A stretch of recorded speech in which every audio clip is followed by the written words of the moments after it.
रियासती वजीर municipal administration KT Rama Rao ने पेद्दांबरपेट में रियासती वज़रा इंदिरा किरण रेड्डी और सबिता इंदिरा रेड्डी समेत TRS के सरकर्दा कायदीन की मौजूदगी में हरितहारम प्रोग्राम के 7वें मरहले का आगाज किया। उन्होंने अपने खिताब में कहा कि रियासती हुकूमत देही और शहरी इलाकों को तरक्की देने के साथ साथ माहौलियात के तहफ़्फ़ुज़ के लिए कई इक़दाम कर रही है। किसानों की फलाह बहबूद से मुताल्लिक़ स्कीमों को रुबे अमल लाया जा रहा है। 41 लाख अफराद को, जिनमें बेवाएँ और ज़ईफ़ उम्र के अफराद शामिल हैं, वज़ाइफ दिए जा रहे हैं। उन्होंने बताया कि 5 जुलाई से रियासत भर में राशन कार्ड के दरखास्त गुजारों को कार्ड जारी कर दिए जाएंगे। मनोहर रेड्डी गारू, रंगारेड्डी जिल्ला, गौरवनीयुलु स्थानिक మున్సిపల్ చైర్మన్ గారు సోదరి శ్రీమతి స్వప్న గారు, గౌరవనీయులు special chief secretary forest department కి విభాగాధిపతి ప్రత్యేక ప్రధాన కార్యదర్శి గౌరవనీయులు శ్రీమతి శాంతి కుమారి గారు, గౌరవనీయులు పురపాలక శాఖ ప్రధాన కార్యదర్శి గౌరవనీయులు అరవింద్ కుమార్ గారు, PCCF principal chief conservator of forest Shrimati Shobha గారు, గౌరవనీయులు డోబ్రియాల్ గారు, గౌరవనీయులు జయస్వాల్ గారు, ఇంకా వేదిక పైన ఉన్న జిల్లా కలెక్టర్ అమోయ్ కుమార్ గారు, వేదిక పైన ఉన్న గౌరవ ప్రజాప్రతినిధులందరికీ పేరు పేరున, కౌన్సిలర్స్ ఉన్నారు, మున్సిపల్ వైస్ చైర్మన్ గారు ఉన్నారు, స్థానిక MPP గారు, బల్జగూడెం గ్రామ సర్పంచ్ గారు, MPTC గారు, ఇంకా స్థానిక మండల ప్రజాప్రతినిధులకి, మా ముందున్న మా సోదరులందరికీ, సోదరిమణులకి, గౌరవ పాత్రికేయ మిత్రులకి పేరు పేరున అందరికీ హృదయపూర్వకంగా నమస్కారం। 8వ విడత 7వ విడత హరితహారం, అదే రకంగా 3వ విడత పట్టణ ప్రగతి కార్యక్రమం యొక్క ప్రారంభోత్సవ సందర్భంగా మీ అందరికీ హృదయపూర్వకమైన శుభాకాంక్షలు కూడా నేను తెలియజేస్తా ఉన్నాను। ఈ మధ్యకాలంలో కరోనా వచ్చిన తర్వాత రెండవ దశలో, రెండవ వేవ్లో మనందరం కూడా దేశం మొత్తం ఎట్లా తల్లడిల్లిపోయిందో మన కళ్ళారా చూసినాం। కొన్ని టీవీలలో వార్తలు వచ్చినప్పుడు ఆక్సిజన్ అందక, ఆక్సిజన్ సరిపడక ఫలానా ఆసుపత్రిలో 10 మంది చనిపోయినారు, ఢిల్లీలో, ఉత్తరప్రదేశ్లో, ఇంకో చోట అని చూసినప్పుడు అందరం కూడా తల్లడిల్లిపోయినాం। ఆక్సిజన్ అందక, ఆక్సిజన్ సరిపడక మనుషులు చచ్చిపోతా ఉంటే NIA की जानिब से हैदराबाद में 2 मुबैना दहशतगर्द गिरफ्तार। बिहार में दरभंगा रेलवे स्टेशन धमाके के मामले में कौमी तहकीकाती एजेंसी NIA ने हैदराबाद से 2 मुबैना लश्कर दहशतगर्दों को हबीबनगर पुलिस हदूद में वाक़ मल्लापल्ली भारत ग्राउंड से गिरफ्तार कर लिया। NIA के मुताबिक मुलजिमीन ने ट्रेन में बम नस्ब किया था, जिसमें मुतअद्दिद अफराद की हलाकत वाक़ हुई थी। गिरफ्तार मुलजिमीन की शिनाख्त इमरान मलिक उर्फ इमरान खान और मोहम्मद नासिर खान उर्फ नासिर मलिक मुतवत्तिन उत्तर प्रदेश की हैसियत से की गई है। इससे कबल बिहार रेलवे पुलिस ने 17 जून को दरभंगा रेलवे स्टेशन के प्लेटफॉर्म नंबर 1 पर पार्सल बम फटने के मुताल्लिक़ एक मुकदमा दर्ज किया था। तफ्तीश के दौरान मालूम हुआ कि ये पार्सल सिकंदराबाद में बुक किया गया था। NIA ने कहा कि मुलजिमीन ने हिंदुस्तान में दहशतगर्दी की कार्रवाई करने और जानो माल को बड़े पैमाने पर नुकसान पहुंचाने के लिए पाबंदी अहद दहशतगर्द तंजीम लश्कर तैयबा के आला कारिंदों की तरफ से बनाई जाने वाली एक बैनुल-अक़वामी कौमी साजिश का इंकशाफ किया। पाकिस्तान में मौजूद LET की हिदायत के मुताबिक काम करते हुए दोनों भाइयों ने एक बम तैयार किया और उसे पार्सल में बांधा और सिकंदराबाद से दरभंगा जाने वाली लंबे फासले वाली ट्रेन पर इसे बुक कर दिया। इसका मकसद चलती मुसाफिर बरदार ट्रेन में धमाका और आग लगाना था। NIA ने बताया कि गिरफ्तार भाइयों को अदालती तहवील में भेज दिया गया है और मज़ीद तहकीकात जारी है। यहाँ इस बात का जिक्र ज़रूरी समझा जाएगा कि बरसों पहले 18 मई को मक्का मस्जिद में बम धमाके के इल्ज़ाम में NIA ने मुसलमान नौजवानों को गिरफ़्तार किया था। बरसों इन्हें कैद में रखा गया था। बिलाखिर वो मुस्लिम नौजवान अदालत की जानिब से बेकसूर पाए गए, मगर झूठे इल्ज़ाम में कैद काटने की वजह से उन नौजवानों की ज़िंदगियाँ तबाह हो गई थी। उन नौजवानों की ज़िंदगियाँ बर्बाद करने के ज़िम्मेदार कौन हैं? उससे ज़्यादा तशवीशनाक बात यह है कि मक्का मस्जिद के असल मुजरिमीन अभी भी NIA की गिरफ्त से बाहर हैं। आज़ाद हिंदुस्तान में कहाँ है इंसाफ? चीफ मिनिस्टर के चंद्रशेखर राव ने नायब सदर जमहूरिया वेंकैया नायडू को उनकी 72वीं सालगिरह के मौके पर मुबारकबाद दी। अपने एक बयान में उन्होंने कहा कि वेंकैया नायडू ने समाज की बेलौस खिदमत की है और उनकी जिंदगी नई नस्ल के लिए एक रोल मॉडल से कम नहीं है। वज़ीर एनिमल मंडी टी श्रीनिवास यादव ने अवाम पर जोर दिया कि वो माहौलियात के तहफ़्फ़ुज़ के लिए शजरकारी के प्रोग्राम को कामयाब बनाएं। वो असम्बली हल्के खैरताबाद में हरित हरम प्रोग्राम के सिलसिले में मुनक़िदा तकरीब से खिताब कर रहे थे। उन्होंने कहा कि शहरियों को साफ आबो हवा और सरसब्ज माहौल फराहम करना हुकूमत की ही नहीं बल्कि समाज की भी जिम्मेदारी है। इस तकरीब में टीआरएस के रुकन असम्बली डी नागेंद्र, जीएसएमसी के कमिश्नर लोकेश कुमार, मुकामी कॉर्पोरेटर विजय रेड्डी, जोनल कमिश्नर परवानिया, हरिता हरम स्पेशल ऑफिसर कृष्णा और दूसरे भी मौजूद थे। चीफ सेक्रेटरी सोमेश कुमार ने शमशाबाद के नानाजीपुर मौजे में दही तरक्की से मुतालिक रियासत हुकूमत के प्रोग्राम पल्ले प्रगति का आगाज किया। रुकन असम्बली टी प्रकाश गौड़ और दूसरे अवामी मुंतखबा नुमाइंदे भी इस मौके पर मौजूद थे। चीफ सेक्रेटरी ने कहा कि हुकूमत दही इलाकों को साफ सुथरा, सब्ज और शादाब बनाने के मकसद से ये प्रोग्राम शुरू किया है और इसमें अवामी नुमाइंदों की भरपूर शिरकत जरूरी है। Additional collector Pradeep Jain, RDO Chandrakala, sarpanch Kalpana, ZPTC member Tanveer Raj, Mandal Praja Parishad की रुकन जयम्मा और दूसरों ने भी इस प्रोग्राम में हिस्सा लिया। कांग्रेस के कौमी तर्जुमान डी शरावन ने कहा कि कोविड-19 से मरने वालों के पसमानदागान की माली मदद करना हुकूमतों की जिम्मेदारी है। उन्होंने इस सिलसिले में सुप्रीम कोर्ट की ताज़ा रूलिंग का हवाला दिया। एक प्रेस कॉन्फ्रेंस से खिताब करते हुए उन्होंने रियासती हुकूमत पर कोविड-19 के महलूकीन की तादाद को छुपाने का इल्ज़ाम आयद किया और कहा कि हुकूमत सिर्फ 3,640 अमवात बता रही है, लेकिन गुज़िश्ता साल और इस साल डेथ सर्टिफिकेट के लिए दरखास्त दाखिल करने वालों की तादाद इससे कहीं ज्यादा है। शरावन ने कोविड-19 के महलूकन के विरसा को फीकस 5 लाख रुपए की एक्सग्रेशिया देने की मांग की। ఎక్స్టెండెడ్ ఫ్యామిలీస్ లో కూడా ఎవరో ఒకళ్ళు చనిపోయారు. It is the truth. కానీ దురదృష్టం ఏంటి అంటే ఈ ప్రభుత్వం ఇప్పటికి కూడా కేవలం ఒక 3,600 3,700 మంది మాత్రమే చనిపోయినరు అని చెప్పని లెక్కలు చెప్పింది. And this data is available on my www.mygovernment.mygov.in ఇది కనుక మీరు గూగుల్లో కొట్టినట్టయితే దాంట్లో డేటా కనబడుతుంది క్లియర్గా. తెలంగాణ రాష్ట్రంలో ఫస్ట్ వేవ్ అండ్ సెకండ్ వేవ్లో 3,651 మంది చనిపోయినట్టుగా 60 మంది చనిపోయినట్టుగా డేటా చెప్తా ఉంది. కానీ మేము రీసెర్చ్ చేసినాం. ఏ సందులో పోయినా చచ్చిపోయినరు, ఏ పల్లెలో పోయినా చచ్చిపోయినరు, ఏ ఊరికి పోయినా చచ్చిపోయినరు, ఏ కుటుంబాన్ని అడిగితే కూడా ఎవరో ఒకళ్ళు ఆ కుటుంబంలో చనిపోయినటువంటి ఒక పరిస్థితి, పిట్టల లెక్క చనిపోయినరు. ఇదైతే మీడియా మిత్రులకు తెలుసు, ఈ ప్రోగ్రాం చూసే ప్రజలందరికీ కూడా తెలుసు. కానీ మరి 3,600 మంది చనిపోయినరు అని చెప్పని దొంగ లెక్కలు ఎందుకు ఈ ప్రభుత్వం చెప్తుంది అని చెప్పని మేము లోతుగా దాంట్లో విశ్లేషిస్తే మాకు తెలిసింది ఏంటి అంటే, నేను కొంత లోతుగా డేటా అంతా కూడా గ్యాదర్ చేసేటువంటి ఒక ప్రయత్నం చేసినాను. గ్రేటర్ హైదరాబాద్లో మాత్రమే ఒక సెంట్రలైజ్డ్ రిపాజిటరీ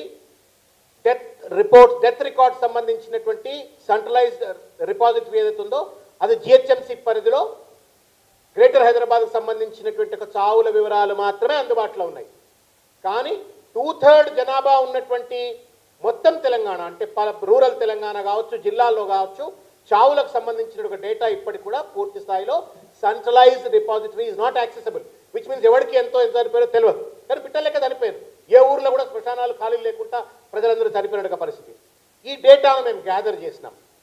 ఇది గ్రేటర్ హైదరాబాద్లో చనిపోయిన వాళ్ళ యొక్క సంఖ్యకు మొత్తం కూడా నెలల వారీగా ఏ నెలలో ఏ సర్కిల్లో ఎంతమంది చనిపోయిందని చెప్పని మొత్తం అంతా కూడా ఇన్ఫర్మేషన్ గ్యాదర్ చేస్తే మీ అందరికీ నేను చెప్పదలుచుకునేది ఏంటంటే, హైదరాబాద్లో గ్రేటర్ హైదరాబాద్లో 30 సర్కిల్స్ ఉన్నాయి.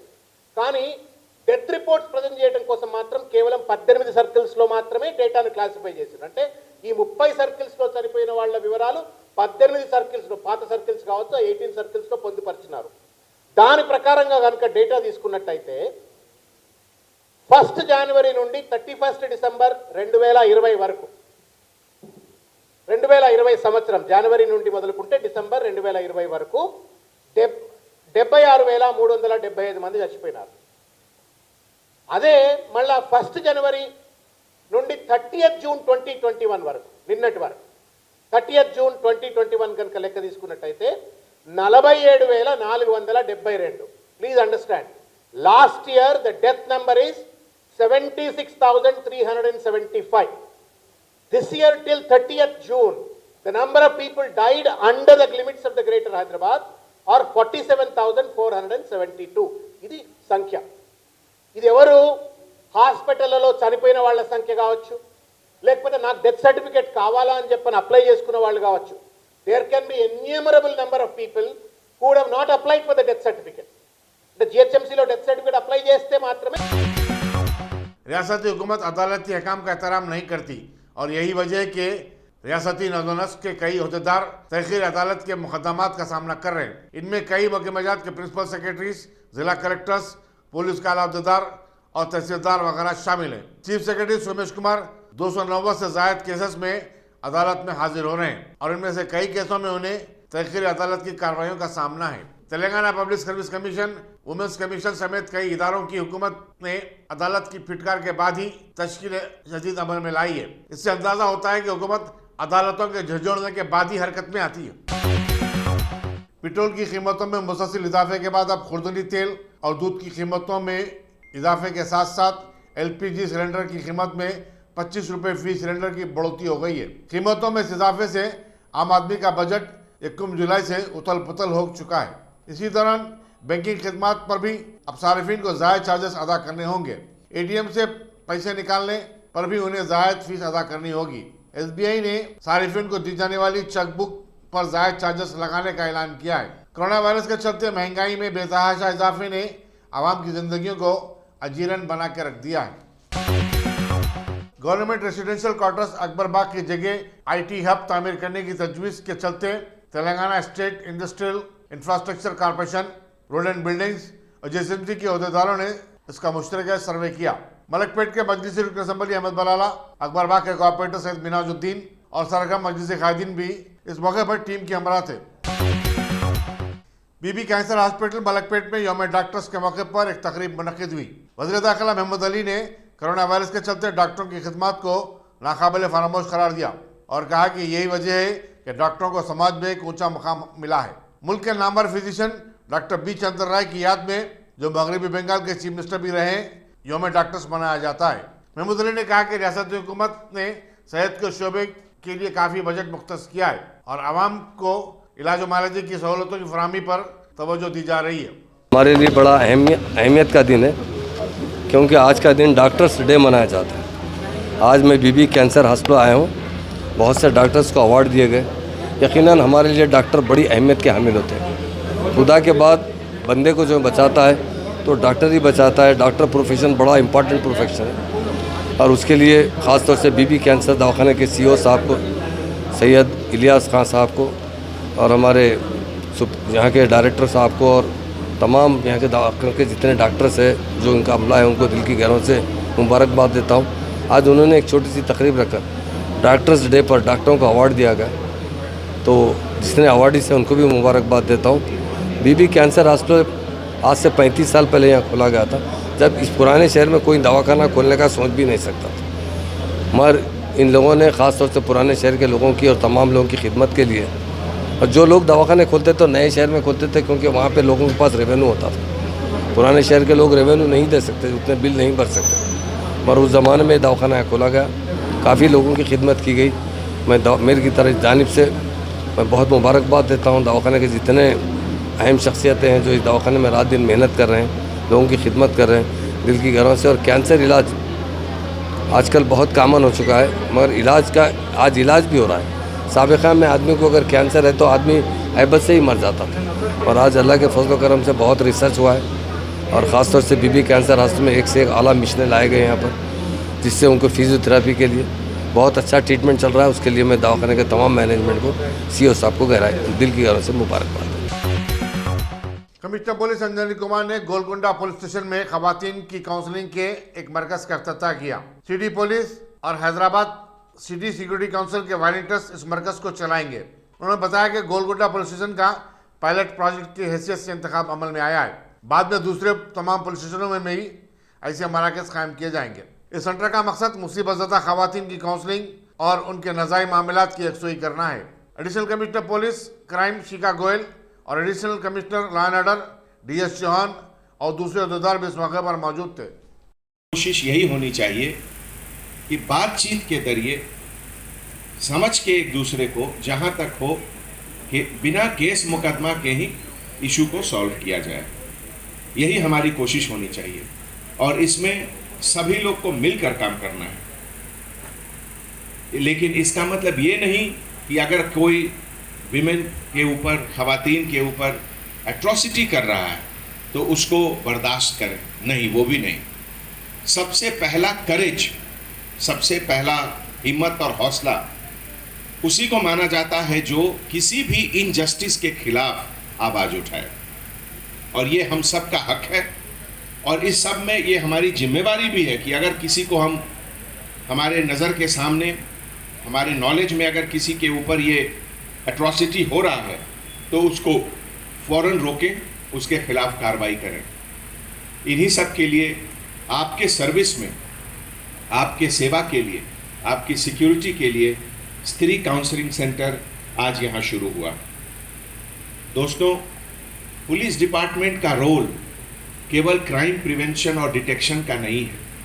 पुलिस डिपार्टमेंट का रोल ये भी है कि आपके अंदर एक अवेयरनेस पैदा करें जिसमें आपको आप किस तरीके से समाज में रहना है इसकी जानकारी हो, आपका हक क्या है आपको इसकी जानकारी हो। जो पार्लियामेंट और स्टेट असेंबली के तरफ से जो लॉज या एक्ट बनती है उसके तहत आपको क्या क्या पावर्स है इसके बारे में जानकारी हो, वो अवेयरनेस क्रिएट करना भी पुलिस का ड्यूटी है। इसीलिए अगर आप लोग कभी किसी चीज़ के बारे में जानकारी जानना चाहते हैं तो हमारे काउंसलिंग सेंटर में आप बात करिए। वाईएसआर पार्टी के एक सीनियर लीडर जी श्रीकांत रेड्डी बीजेपी में शामिल हो गए। बीजेपी के रियासती सदर रुकन पार्लियामेंट बंडी संजय ने पार्टी में उनका खैर मकदम किया। उन्होंने बताया कि मुख्तलिफ जमातों के कायदीन बीजेपी में बड़ी तेजी के साथ शामिल हो रहे हैं और वो चीफ मिनिस्टर के चंद्रशेखर राव की पॉलिसियों को निशाना बना रहे हैं। बंडी संजय ने कहा कि टीआरएस को हुजूराबाद में आने वाले ज़िमनी चुनाव में बदतरीन चीज का सामना करना पड़ेगा। ఇటువంటి పరిస్థితుల్లో అనేక మంది బడుగు బలహీన వర్గాల యొక్క పేద ప్రజల యొక్క ఆత్మ బలిదానాల వల్ల తెలంగాణ రాష్ట్రాన్ని సాధించుకున్నాం. కానీ దేనికోసం తెలంగాణ రాష్ట్రాన్ని సాధించుకోవడం, దానికి భిన్నంగా ఈ తెలంగాణ రాష్ట్రంలో ఒక అరాచక పాలన, ఒక గడీల పాలన సాగుతోందో. కాబట్టి దీన్ని ఎదుర్కోవాలంటే దానికి ప్రధాన వేదిక ఇవాళ భారతీయ జనతా పార్టీగా మారింది. నిజమైన తెలంగాణవాదులు, ఆ రోజు ఉద్యమాలు చేసినటువంటి నాయకులు ప్రతి ఒక్కరు కూడా ఈరోజు భారతీయ జనతా పార్టీలో చేరడానికి ముందుకు వస్తున్నారు. దీనికి కారణం ఏంటంటే ఈరోజు టీఆర్ఎస్ పార్టీని ఎదుర్కొనే దమ్మున్న party Bharatiya Janata party. TRS party అరాచకాలను, గడిల పాలన అంతమందించే పార్టీ భారతీయ జనతా పార్టీ. దానికోసం తెగించి కొట్లాడే కార్యకర్తల పార్టీ భారతీయ జనతా పార్టీ. కాబట్టి అందరూ కూడా ఈరోజు భారతీయ జనతా పార్టీలో చేరుతా ఉన్నారు. వారందరూ కూడా తప్పకుండా అందరూ కలిసికట్టుగా ముందుకు రావాల్సిన అవసరం ఉంది. ఈ అరాచకాలను అంతమొందించాల్సిన అవసరం ఉంది. ఎందుకంటే ఈ రాష్ట్ర ముఖ్యమంత్రి కేవలం హామీలు, ఎన్నికలు వస్తేనే హామీలు. ఇక మళ్ళీ లాపత్త, ఎన్నికలు అయిపోయినాక లాపత్తలు కూడా ఫామ్ హౌస్ అంటాడు. ఏ చెప్పినా ఒక రాష్ట్ర ముఖ్యమంత్రి నోటి నుంచి ఒక మాట వచ్చిందంటే అది తూచా తప్పకుండా ఎట్టి పరిస్థితుల్లో అమలు కావాల్సి ఉంటుంది. గతంలో రాష్ట్ర ముఖ్యమంత్రులు హామీలు ఇస్తే ప్రజలు సంతోషపడేవాళ్ళు, సపోర్ట్ కొట్టేవాళ్ళు, మా రాష్ట్ర ముఖ్యమంత్రి హామీ ఇచ్చని చెప్పి. కానీ రాష్ట్ర ముఖ్యమంత్రి నోరుగా తాటిమాట అది. జీవోలు ఇవ్వడం మోసమే, హామీలు ఇవ్వడం మోసమే. లాస్ట్కు కేసీఆర్ యొక్క మోసం, టీఆర్ఎస్ పార్టీ ప్రభుత్వం యొక్క మోసం. ఎన్నికలు వస్తేనే గొర్రెలు గుర్తొస్తాయి, ఎన్నికలు వస్తేనే బర్రెలు గుర్తుకొస్తాయి, ఎన్నికలు వస్తేనే నోటిఫికేషన్లు గుర్తొస్తాయి, ఎన్నికలు వస్తేనే నిరుద్యోగ బుద్ధి గుర్తొస్తుంది, ఎన్నికలు వస్తేనే దళితులు గుర్తొస్తారు, ఎన్నికలు వస్తేనే బీసీలు గుర్తొస్తారు, ఎన్నికలు వస్తేనే రైతులు గుర్తొస్తారు, ఎన్నికలు వస్తేనే పొడుగుల సమస్య గుర్తొస్తుంది, ఎన్నికలు వస్తేనే హామీలు గుర్తు. कारवान के मजलिसी असम्बली कौसर मईउद्दीन ने प्रगति पट्टनम प्रोग्राम के लिए जीएमसी की गाड़ियों को लॉन्च किया। इस मौके पर मजलिसी कॉर्पोरेटर्स मोहम्मद नसीरुद्दीन, हारून फरहान, स्वामी यादव, बदरुद्दीन और वजीउज़्ज़मा भी मौजूद थे। आज से रियासत तेलंगाना गवर्नमेंट की जानिब से तमाम रियासत के अंदर और शहर हैदराबाद ग्रेटर के अंदर भी पटना प्रगति प्रोग्राम का इफ्तिताह अमल में है, जिसके अंदर हर वार्ड के अंदर दो गाड़ियों को डिब्रीज की गाड़ियों को दिया गया, जहाँ पर भी रोड के पर या गलियों के अंदर जहाँ पर भी डिब्रीज हो या सिल्ट हो या कचरा हो, इन तमाम साफ़ सफाई के लिए हर वार्ड को दो गाड़ी को दिया गया। आज इसी का पहली घड़ी है आज से, और 10 दिन तक यहाँ पर रहने वाले हर वार्ड के अंदर 10 गाड़ी दो गाड़ियाँ। मैं समझता हूँ इंशाल्लाह 10 दिन के अंदर जो भी इलाके जात के अंदर काफ़ी दिनों से डिब्रीज थी, उन तमाम गलियों के अंदर हो या महिला जात के अंदर हो, उन तमाम डिब्रीज को एंट्रिंग किया जाएगा और हर गाड़ी क्लीन करने की उनको ऑर्डर दिया गया। और आज के प्रोग्राम के अंदर अपने कारवान के तमाम कारपेंटर लंगर हाउस के हो या लंगर गोलकुंडे के हो, नानगर के हो, टोली चौकी, कारवान, जियागुड़ा, इन तमाम इलाके जात के अपने कारपेंटर से और साथ ही साथ GHMC के भी आला अहदेदार, डिप्टी कमिश्नर साहब और GHMC के डिप्टी इंजीनियर और असिस्टेंट इंजीनियर, इन तमाम अहदेदार थे। आज के प्रोग्राम के अंदर मैं समझता हूँ इंशाल्लाह 10 दिन के अंदर अपने कारवान के अंदर चाहे कोई सा भी इलाका हो, उन तमाम इलाके जात के अंदर डिब्रीज को गाड़ी किया जाएगा और साफ़ सफाई किया जाएगा। मैं उम्मीद करता हूँ कि हर इलाके के अंदर साफ़ सफाई होगी। अगर 10 दिन के अंदर भी कम पड़ा तो इंशाल्लाह फिर कमिश्नर साहब की नुमाइंदगी करके इन गाड़ियों को फिर एक्शन करने की पूरी कोशिश करेंगे। शुक्रिया खुदा।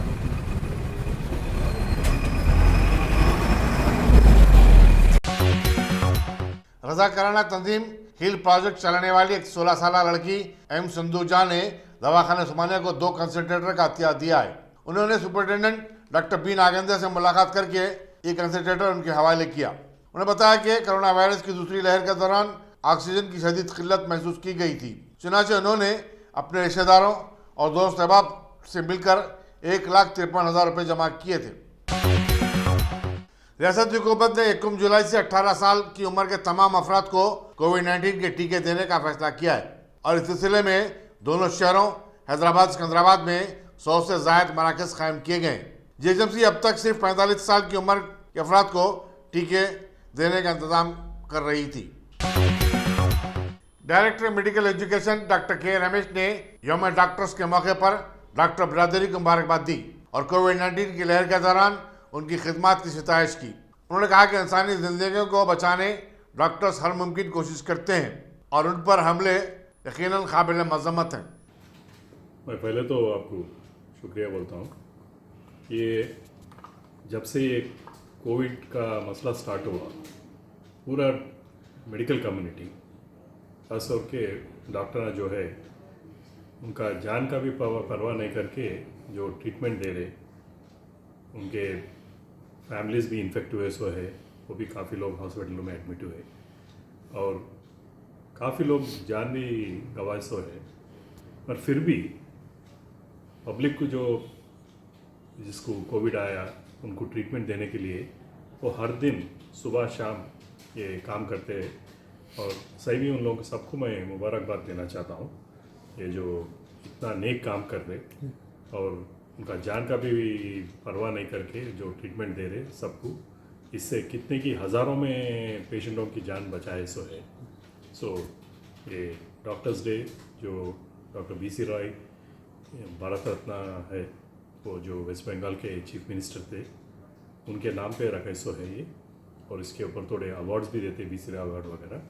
और खासकर ये पर्टिकुलर डे पूरे डॉक्टरों के लिए बहुत मायने लगता है, क्यों बोले तो जो डॉक्टर साहब BC रॉय थे वो जो अच्छे काम करे उनका बहुत हाईली हमारे उसमें डॉक्टर्स में उनका वो है रिस्पेक्ट है। और इस दिन पूरे डॉक्टर्स भी फिर एक बार रीडेडिकेट करके सभी पेशेंटों को जो भी तकलीफ़ में है उन लोगों का जो भी जितना भी हो सकता सबको ठीक ट्रीटमेंट देके उनका जान बचाने का कोशिश करना। बट आवाम से हमारे एक ही गुजारिश है, कोई भी डॉक्टर किसी के बारे में बुरा नहीं सोचता और जितना भी उसके नॉलेज है उसके मुताबिक वो ट्रीटमेंट भी करता। एक बार ट्रीटमेंट से भी इम्प्रूवमेंट नहीं होने का तरह के बीमारियां रहती। ये कुछ डॉक्टर गलती करा बोल के डॉक्टरों पे अटैक करना ये अच्छी बात नहीं है। इससे क्या हो रहा, अभी जो जूनियर्स है ये मेडिसिन के तरफ आने के लिए घबरा रहे हैं। कल के दिन एक स्टेज ऐसा आएगा कि ये हम लोग इतने इंटेलिजेंट रह के ये मेडिसिन में कहीं कुछ आना ना, कितने की काफ़ी प्रोफेशंस है वहाँ जाके काम कर सकते ना, वो वैसा एटीट्यूड डेवलप हो रहा है यंगस्टर्स में। तो मेरा एक ही गुजारिश है कि डॉक्टर जो भी है पेशेंट के भलाई के लिए सोचता, कभी भी कुछ आपको डाउट है तो पूछिए, नहीं तो कुछ आपको प्रॉब्लम है तो नेसेसरी फोरम्स है लाइक स्टेट मेडिकल काउंसिल वगैरह रहते हैं, वहाँ पर आप कंप्लेंट दे सकते हैं। मगर ये अटैक्स करना, हॉस्पिटलों में अटैक करना, ये अच्छी बात नहीं। Thank you. तेलंगाना में तीसरी जमात से लेकर 10वीं जमात के तलबा के लिए ऑनलाइन क्लासेस का आगाज हो गया है। ये क्लासेस टी-सेट विद्या पर सुबह 9 बजे और दूरदर्शन की यादगिरी पर 10:30 बजे सुबह होंगी। इससे 27 लाख तलबा को इस्तेफादा का मौका मिलेगा। इसी तरह Telangana state board of intermediate ने इंटर साल दुवम का टाइम टेबल जारी कर दिया है। हुकूमत के अहकाम के मुताबिक तमाम तालीमी इदारों में 50% तदरीसी स्टाफ की हाजिरी को लाजमी करार दिया गया है। छतरीनाका पुलिस हदूद में बाबर नामी शख्स पर नामालूम अफराद ने हमला कर दिया, जिसकी वजह से उसकी मौत हो गई। बताया जाता है कि 4 शंबे को जख्मी बाबर को दवाखाना उस्मानिया को मुंतकिल किया गया था, जहां उसको प्लास्टर डालकर डॉक्टरों ने डिस्चार्ज कर दिया। घर आने के 24 घंटों में उसकी तबीयत फिर बिगड़ गई, जिसे दोबारा दवाखाना उस्मानिया को ले जाया गया, जहां उसकी मौत हो गई। साहब, एक गरीब आदमी की एक हमारे तेलंगाना सीएम साहब से गुजारिश है कि मेरा बच्चा डेड हो गया। डेड की वजह ये है कि जो उस्मानिया दवाखाने में जो लापरवाही हुई ना साहब, उसके तरफ से डेड हुआ साहब। अगर वो उस्मानिया दवाखाने वाले अगर उसको ट्रीटमेंट अच्छा देते ना साहब, तो वो नहीं मरता था साहब। कहीं को बोले तो वो लोग क्या करे, पूरा बॉडी उसका फ्लेक्चर हो गया, पूरा बर्बाद होने के बाद में उसको डिस्चार्ज कर दिए साहब। मैं घर को लाया, लाने के बाद में फिर रिटर्न जो सो हमारे फलकनुमा पीएस के सर्कल साहब जो से जवान को भेज के फिर रिटर्न लेके गया, 10-15 मिनट में डेड हो गया साहब। मैं कमिश्नर साहब से ये बहुत बेइंतहा जो सो गुजारिश करता हूँ साहब कि डॉक्टर्स को कुछ करिए साहब। ये मैं इसलिए चाह रहा हूँ ये बात कि मेरा बच्चा तो गया, किसी और का बच्चा ना जाए साहब। कहीं कि वो तो उस्मानिया दवाखाना हमारा तेलंगाना की शान है साहब, तेलंगाना का बहुत बड़ा शान है साहब। सीएम साहब से, हमारे जो सो होम मिनिस्टर साहब से एक बहुत बड़ी रिक्वेस्ट है साहब आप लोगों से। मेरा बेटा डेड हो गया साहब, अभी डेड बॉडी वहीं है साहब। मैं फलकनुमा पीएस को आया, चंदनगुट्टा पीएस को आया, मेरे को कहीं इंसाफ नहीं मिला साहब। चीफ मिनिस्टर साहब, आपसे बहुत बहुत मैं आपसे विनती करता हूँ साहब, मेरी उसको सुनिए साहब, समझे ना। और मेरे को इंसाफ चाहिए साहब। ये मेरे को डॉक्टर्स के ऊपर बहुत तकलीफ है साहब, बहुत तकलीफ है। मेरे को खुद पेपर्स देके आपके बच्चे को कुछ भी नहीं हुआ, और जो सो ये प्लास्टर डाल दिए हम। प्लास्टर जो सो 1 हफ्ते के बाद लाना, सुबह 9 बजे लाना, हम काटते ओके बोल के 1500 रुपए की दवाएं भी दिए, मैं खुद मेरी जेब से दिया। और जो सो एम्बुलेंस को भी 1500 रुपए दिए के साहब घर को लाया साहब। सीएम साहब से, हमारे होम मिनिस्टर साहब से भी बहुत मेरी गुजारिश है। तेलंगाना का मैं बहुत वो हूँ साहब, बहुत वो हूँ। ये पूरी मेरे को इंसाफ चाहिए साहब, डॉक्टरों के लिए इंसाफ चाहिए साहब, डॉक्टरों के लिए इंसाफ चाहिए साहब। किसी और के ऊपर ऐसा ना हो साहब कि पेशेंट जाने के अंदर उनका ट्रीटमेंट नहीं। हुसैन सागर तालाब में एक नामालूम शख्स की नाश दस्तियाब हुई। शुबा किया जाता है कि उसने खुदकशी कर ली है। पुलिस गांधीनगर ने मुकदमा दर्ज करते हुए तहकीकात का आगाज कर दिया। नाश को दवाखाना उस्मानिया के मुर्दे खाने में महफूज कर दिया गया है। इंस्पेक्टर पुलिस बहादुरपुरा दुर्गा प्रसाद ने जुमेरात को अपने हुदूद में वाक़े पान शॉप के मालिकिन को तलब करके उनकी काउंसलिंग की। उन्होंने बताया कि गुटखा, ममनुआ तंबाकू अशिया की फरोख्त गैर कानूनी है, चुनांचे ऐसी अशिया की फरोख्त से गुरेज किया जाए। उन्होंने कहा कि हुकूमत के अहकाम की खिलाफ वर्जी करने वाले मालिकान पान शॉप के खिलाफ मुकदमा दर्ज किए जाएंगे और उन्हें भारी जुर्माने भी किए जा सकते हैं। आज वो पूरा बारूपुरा एरिया में कितने पान शॉप डब्बा वाला है, पूरा लोग को इंटीमेशन देके और आज इधर बुला के पूरा लोग को काउंसलिंग करे। गवर्नमेंट क्या क्या चीज़ बैन करे, वो चीज़ डब्बा में भेजना नहीं भेजना, उनको पूरा वार्निंग करके भेज दिए। कुछ मिले तो उनका ऊपर के और एक बार आने के बाद काउंसलिंग करने के बाद कुछ मिले तो उनका ऊपर केस रजिस्टर करना पड़ता बोलते उनको काउंसलिंग करके भेज दिए। वो पूरा ऑफिसर्स इंस्ट्रक्शंस में आज हमारे ये पुलिस स्टेशन में वो मीटिंग कंडक्ट करें। टोटल कितने लोग को बुला के काउंसिल करें सर? तो अप्रॉक्सीमेटली 40-50 मेंबर्स थे। तो है दुकाना बंद करने के लिए कभी 11 बजे कभी 12 बजे क्लोज करा रहे बोल के, तो एक्चुअली टाइमिंग क्या है दुकाना क्लोज करने की रात में? वो 12 तक तो रहती है और दूसरा वाला तो 11 तक वो बंद।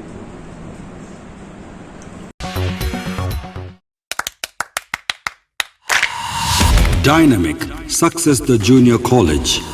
Enter to win. Masters in MPC and BPC.